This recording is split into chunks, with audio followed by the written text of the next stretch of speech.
కాకినాడ నగరంలోని గల జామియా మస్జిద్ అభివృద్ధికి తన వంతు సహకారం అందించడం జరుగుతుందని కాకినాడ పార్లమెంట్ సభ్యులు తంగెళ్ల ఉదయ్ శ్రీనివాస్ తెలిపారు. శుక్రవారం కాకినాడలో జరిగిన ఈద్ మిలాదున్ నబీ వేడుకల్లో పాల్గొన్నందుకు జామియా మస్జిద్ వద్దకు కాకినాడ ఎంపీ తంగెళ్ల ఉదయ్ శ్రీనివాస్ విచ్చేయగా మస్జిద్ కమిటీ అధ్యక్షులు yes ఎజాజుద్దీన్, Janasena party Muslim minority Kakinada జిల్లా కోఆర్డినేటర్ అధ్యక్షులు సయ్యద్ మొయిన్లు ఘన స్వాగతం పలికారు. మస్జిద్ ఆవరణలో మహమ్మద్ ప్రవక్త 1500వ జన్మదినం సందర్భంగా కేక్ ను ఎంపీ తంగెళ్ల ఉదయ్ శ్రీనివాస్ కట్ చేశారు.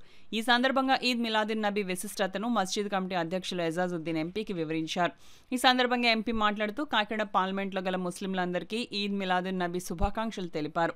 కాకినాడ జామియా మస్జిద్ అభివృద్ధికి తమ వంతు సహకారం అందించడం జరుగుతుందని, ఎంపీ కోట నుండి నిధులను మంజూరు చేసి మస్జిద్ అభివృద్ధి చేసే బాధ్యత తనదని హామీ ఇచ్చారు. ఈ కార్యక్రమంలో Adikavi Nannaya university affiliated UG PG college management association అధ్యక్షులు ఎండి హబీబ్ భాషా, ఇమాం అబ్దుల్ రజాక్ రిజ్వీ, మస్జిద్ కమిటీ సభ్యులు జుబేర్, సలీం, రబానీ, అజీజ్, సిలానీ, రహీం తదితరులు పాల్గొన్నారు. దీనికి మున్సిపాలిటీ వాళ్ళు అడిగిన ఈ మాస్క్ నుంచి 1895లో కట్టారు. 1885లో కట్టిన ఒక హెరిటేజ్ బిల్డింగ్ లాంటిది ఈ మాస్క్. అంత ఒక హోలీ ప్లేస్ ఇది. సో దీన్ని వాళ్ళ మున్సిపల్ వాళ్ళు అడగటం వల్ల దానికి వచ్చే కాంపన్సేషన్ కూడా ఎక్కువ వచ్చేలాగా, ఎందుకంటే దాని ఇంపార్టెన్స్ ఎంత అనేది మొత్తం అందరికీ తెలిసింది. సో దీనికి వచ్చేలాగా, అలాగే కోరిన మేరకు ఇలా కోరలేదు, నేనే చెప్పాను ఎంపీ ల్యాడ్స్ ద్వారా. I have the feeling means నాకు మనసులో అనిపించి దీన్ని కంపల్సరీగా నేను ఎలక్షన్ ముందు ఇక్కడికి వచ్చాను. నన్ను ఎలా ఆదరించారో ఆ మెజారిటీని చూస్తేనే తెలుస్తుంది ముస్లిం సోదరులందరూ కూడా. సో నేను పుట్టి పెరిగింది అప్పుడు చెప్పాను, నేను పుట్టి పెరిగింది ఏఎంహెచ్ నాజిమ్ నుక్మాన్ సయ్యద్ అని చెప్పి నా ఫ్రెండ్ ఇంట్లోనే నేను చిన్నప్పటి నుంచి పెరిగాను. అది మా హబీబ్ గారికి, మనకి మొయిన్ గారికి తెలుసుది. So again I'm telling you in front of all of you. So definitely నేను మా ఎంపీ ల్యాడ్స్ నుంచి ఏది ఉపయోగపడద్దు అనేది మా నాయకులు తీసుకొచ్చినప్పుడు 100% అది నేను చేస్తానని చెప్పి మీ అందరికీ. ఈ దేశ యొక్క రాజ్యాంగాన్ని కూడా ఎలాగ మనం చూసుకుంటున్నాం, దానికంటే ముఖ్యంగా మనం ఖురాన్ని కూడా మనం చూసుకుంటున్నాం. ఆ ఖురాన్లో అన్ని విషయాలు పొందుపరచబడ్డాయి. వారసత్వం ఎలా చేసుకోవాలి, భార్యాభర్తల సంబంధాలు ఎలా ఉండాలి, తల్లిదండ్రులు ఎలాగ మనం ఎలా మెలగాలి, సొసైటీ ఎడల మనం ఎలా మెలగాలి, అన్ని విషయాలన్నీ ఖురాన్లో పొందుపరచబడ్డాయి. ఖురాన్ అంటే ఒక దైవ గ్రంథం.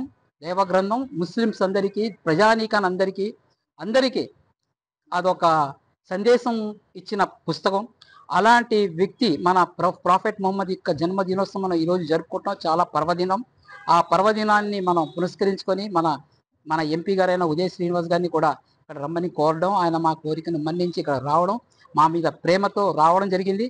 అక్కడ మన ప్రవక్త ముహమ్మద్ సల్లల్లాహు అలైహి వసల్లం యొక్క జన్మదినోత్సవాన్ని కూడా మనం కేక్ కట్ చేసి జామియా మస్జిద్లో మీ అందరి సమక్షంలో కట్ చేసుకుంటాం. చాలా సంతోషం సార్ అది. మీరు ఇంకొక విషయం ఈ మసీద్ గురించి చెప్పాల్సింది ఏంటంటే, 1885లో అప్పటి బొంబే సేట్స్ ఉండేవారు ఇక్కడ కాకినాడలో. వాళ్ళు లోకల్ ముస్లిమ్స్ అంతా కలిసి 1885లో ఇది కట్టడం జరిగింది.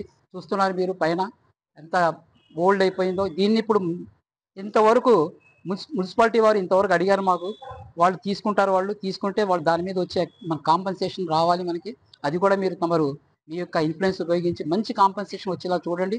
అలాగే మీ యొక్క ఎంపీ ల్యాడ్స్ నుంచి కూడా మనకి కొన్ని ఫండ్స్ వస్తే దేవుడి దయ వల్ల ఈ యొక్క మసీదుని మనం పునర్నిర్మాణం చేసుకోవడానికి ఒక గుంబజు, ఒక మీనార్ రూపంలో ఒక చక్కటి ఐకాన్ బిల్డింగ్ లాగా చేసుకోవడానికి మనం ప్రయత్నం చేస్తున్నాం. కొండబాబు గారు కూడా మనకేమో హామీ ఇచ్చున్నారు.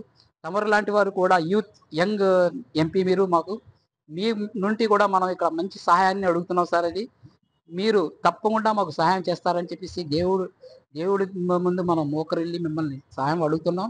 ఆ సహాయాన్ని మీరు మాకు ఇవ్వండి. ఈ మసీదుని ఒక నిర్మించడానికి మీ సహాయ సహకారాలు మనకు ఎంతో అవసరం సార్.